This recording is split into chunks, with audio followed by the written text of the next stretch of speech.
Here's a longer historical fiction story set before 1492, weaving together the lives of people from the Americas, Europe, Africa, and Africa. The year was 1491, though no one called it that in their own lands. Across vast oceans and great distances, 3 lives unfolded, unaware of how history would soon converge upon them. The Jaguar Warrior, the Aztec Empire, Tenochtitlan. Xicoatl crouched in the temple courtyard, his breath steady despite the weight of the jaguar pelt draped over his shoulders. The obsidian-edged maquahuitl in his grip gleamed under the golden morning light. Today, he would prove himself in combat, capturing prisoners for the great god Huitzilopochtli. Only then would he ascend to true warriorhood. Tenochtitlan, the jewel of the valley, floated upon the shimmering waters of Lake Texcoco. Its causeways pulsed with life, merchants haggling over cacao and turquoise, farmers guiding canoes filled with maize and chilies, and priests ascending the towering Templo Mayor to perform sacred rites. The scent of burning copal incense thickened the air. Xicoatl stole a glance at the temple. There, the priests awaited the prisoners, their obsidian knives ready. The gods had given the Mexica their great empire, and in return, they demanded blood. It was the way of the world, as it had always been. Rumors of pale-skinned visitors landing far to the east had reached the city, but few believed them. The gods had shaped this world, the only world that mattered. Beyond the sea lay only endless water, a place of spirits, not men. Xicoatl gripped his weapon tighter. He had been trained since childhood for this moment. The battle would be fierce, but if he was victorious, his name would be remembered in song. He would become an eagle among men. The Merchant's Daughter, the Kingdom of Castile, Iberian Peninsulas. Isabel adjusted her silk veil as she stepped into the bustling market square of Seville. Her father, Don Rodrigo, was a wealthy merchant, one of the many who had grown rich from trade with the Moors and the Portuguese. Spices from the east, gold from Africa, and silks from distant lands filled their coffers, yet she longed for something beyond riches. The streets of Seville were alive with the sound of bargaining and the clatter of horse hooves on cobblestone.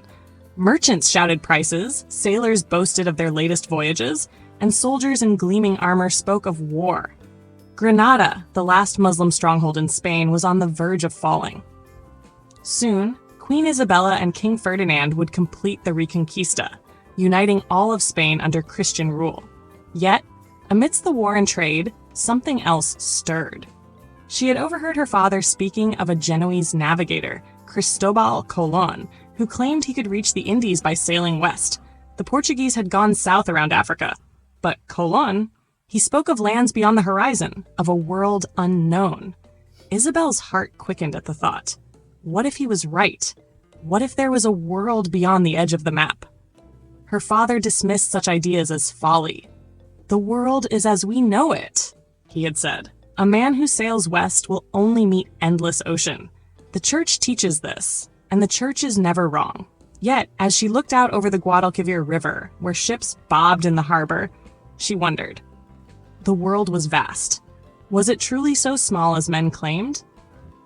The son of gold, the Mali Empire, West Africa. Kofi stood at the banks of the great Niger River, watching the boats drift past, their hulls heavy with salt and gold. His father was a trader, a man of Timbuktu, where scholars studied the Quran in the great Sankora University. He had been raised on stories of Mansa Musa, the emperor who had once journeyed to Mecca with so much gold that he collapsed the economy of Cairo. Trade was the lifeblood of his people. Gold traveled north across the Sahara to feed the markets of Europe. Salt, more precious than gold in some places, flowed southward. The Tuareg caravans brought stories of distant lands, of kingdoms beyond the deserts, of ships appearing along the western coast. Kofi had always dreamed of sailing. The griots, the keepers of history, spoke of the great King Abubakari II, who, generations ago, had sent ships across the Atlantic, never to return. Had they found new lands?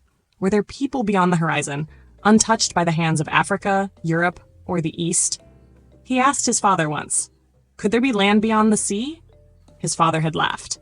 Perhaps, but the desert and the river bring us enough. Why chase the unknown when the world already offers us everything we need? Kofi wasn't sure. The Niger flowed endlessly toward lands unseen. The great Atlantic stretched beyond the shore,